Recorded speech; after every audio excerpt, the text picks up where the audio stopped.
Like many homeowners, this roofing project was not planned because it was a result of hail damage from a storm that came through the neighborhood about a year ago. But unlike many, these homeowners decided to take a closer look at their home and use this opportunity to improve their home's energy efficiency and lack of natural lighting. So let's get started on today's project with Andy Lindus from Lindus Construction. Well, Andy, an awful lot of activity going on at this location. Yeah, we're just finally getting the roof all tore off, starting to put the flashing on. It's really starting to come together. Now, why did these homeowners call you initially? Well, originally this was a storm damage job. They had some hail come through the neighborhood. He called us, we met with the insurance adjuster. The roof was damaged, so they needed a new roof. But as we started to dig into this project, as you're about to find out, there's a lot more things than just the roof that we're doing here. Yeah, and I'm amazed at how efficient your crew is. I mean, they've been here about an hour and a half. Already this roof has been torn off and there's no debris on the ground. I mean, they really take great pride in protecting the homeowner's landscape. Yeah, you saw the tarps we had set up. The homeowner here really loves his plants. The last thing we want to do is trample them or get any of the debris on them. So now it's all cleaned up. We're getting ready to put some shingles on and starting to do some other stuff. Okay, so when you talk about doing other stuff, just touch on a few of the different things you're doing and then let's get into it. A few years back, we did some insulation, some attic air sealing for him, put a few windows in his house. There's a couple areas of the roof we weren't able to quite get to. Sure. So now that we got the roof off, we're able to get to those areas and insulate them. But now we found some other things. They have a non-IC rated light that we have to change out. We're actually going to add 3 sun tunnels and a skylight to the house, a new bath fan, more insulation. So when we're done here, you're not only going to have a lot more natural light coming into the house, it's going to be a much better insulated home. Well, I can't wait to take a little tour and learn step by step the Lindus process. And is a job like this becoming more typical in your line of work? Yeah, when we get on a job, we just don't want to slap on the roof. We really want to look at each house as an individual house. What can we do to make this the most comfortable house for our customer? And for this place, it was natural light, insulation, a bath fan, a lot of things. That is a little above what a normal storm damage job is going to be, but in the long run, the homeowner is going to be much happier. And that's what it's all about, peace of mind for the homeowner and ending up with the end result that they're going to live with for years to come. Yeah. Well, let's get started with the tour and learn more about the step-by-step Lindus construction process. Sounds good.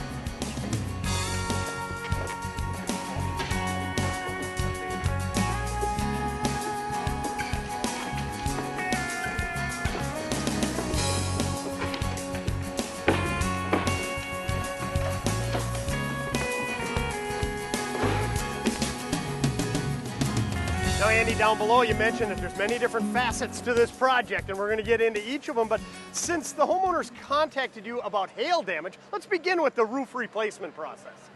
Once we figured out exactly everything we were going to do on the job, we brought it all back to our office and started the scheduling process. First thing we're going to have to do is pull the permit. Then we're going to schedule the materials and the dumpster to be delivered.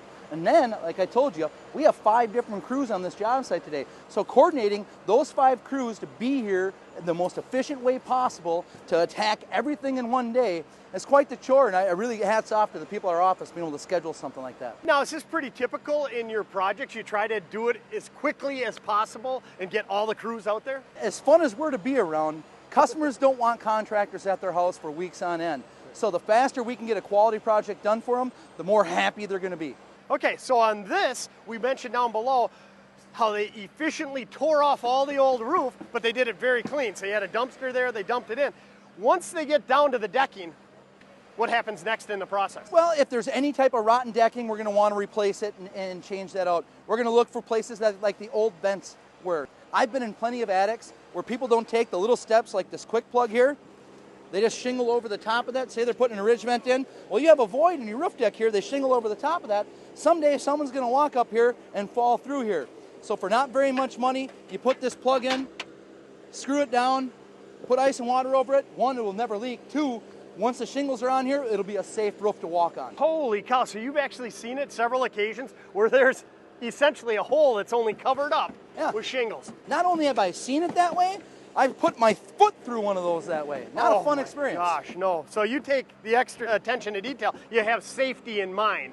Yeah, safety in mind, not only for the next guy that's going to be on this roof, for the customers, for everyone. Okay, so once you remove all the old roofing, you inspect everything, look for rot, and then you also make it safe where all the old vent holes are. I noticed you removed a big section of the roof down here. What's going on there?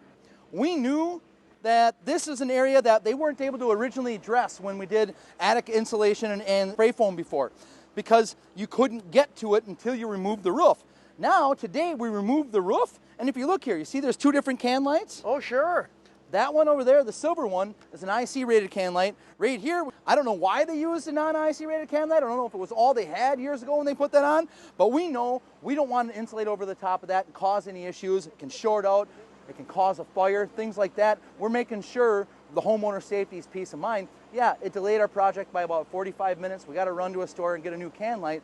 But you know what? 45 minutes is well worth it, knowing that we're going to have peace of mind that this is going to last a lifetime. Again, back to the one call, one contractor, you can rest assured it's going to be done properly and safely. Now, you use the term IC. That's insulation contact, right? Yes. So that can light right there is rated that it can come in contact with insulation. Right here, it can cause issues. It can cause shorting out. It can cause fires. And we are going to put our insulated boxes over the top of them.